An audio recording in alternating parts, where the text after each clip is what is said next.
Sitting here up in my studio, jamming in the key of A. I thought I'd just show you what I do when I'm sitting around with my cat.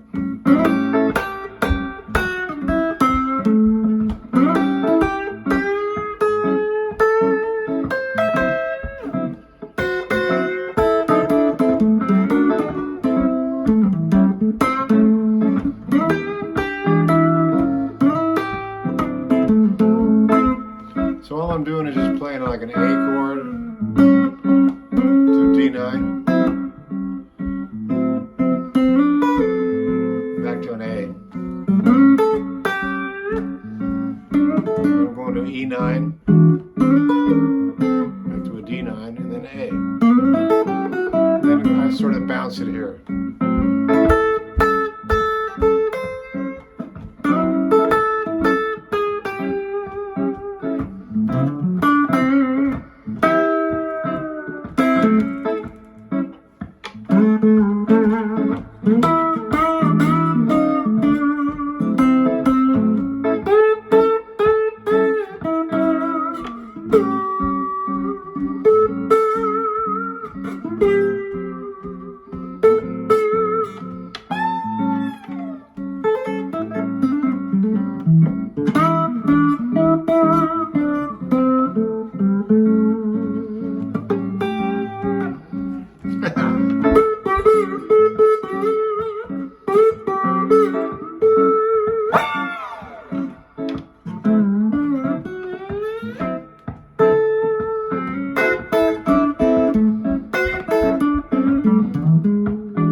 So that was a little loop I created, and all I did was really, oh yeah, I'm playing slide.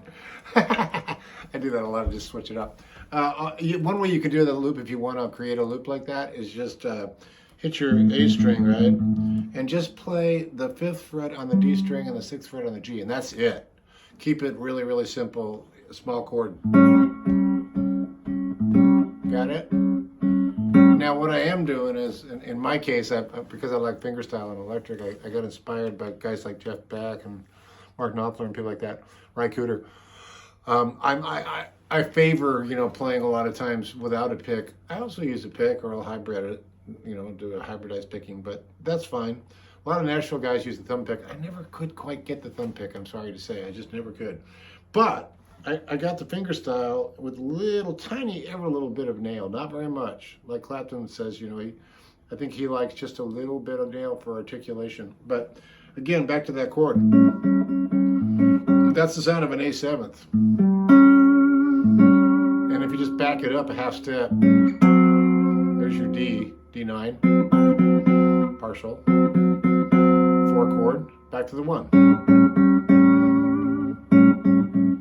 And then if you want to stay on those 2 strings, you can just go to your E chord, which is up a half step, E9, and maybe walk it down to the D9, and then back up to your root, your A7th. So what that would sound like if you were creating a loop would be however you want to do. There's your D, 4 chord, and then go to your A. And whenever you're ready, just go to the 5 chord, half step up, walk it down to the 4 chord, the D9, back to your 1. So the moves are just really simple. And then up half step, 5 chord, walk it down, 4 chord, 1.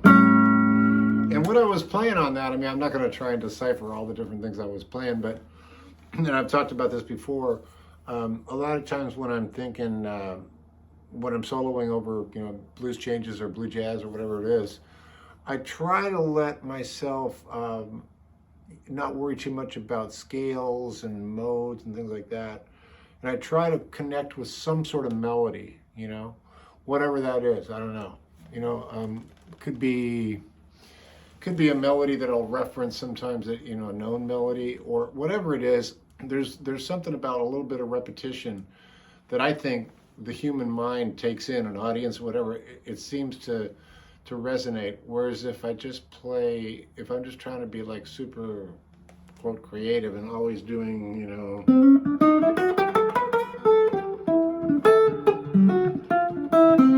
I end up choking and it kind of sucks. So what I do try is if I'm going to do that, I'm going to, I'll find some kind of melody,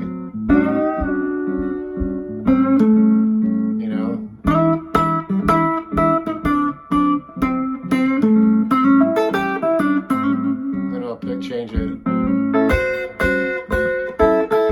I'll stay with that.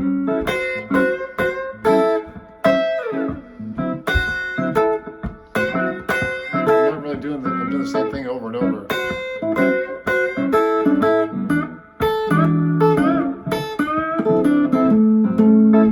As we well know by now, Chuck Berry was so good at that.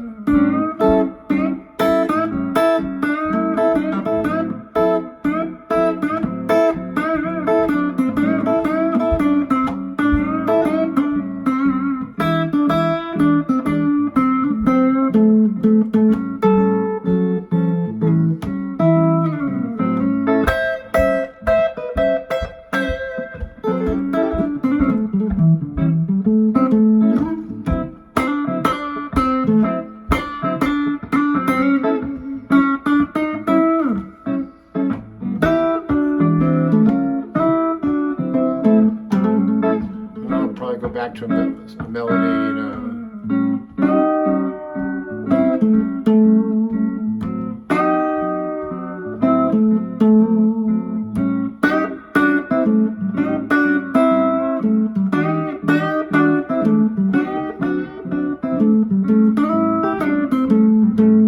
and I'll change it up.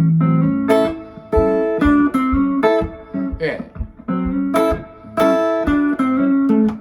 might stay there.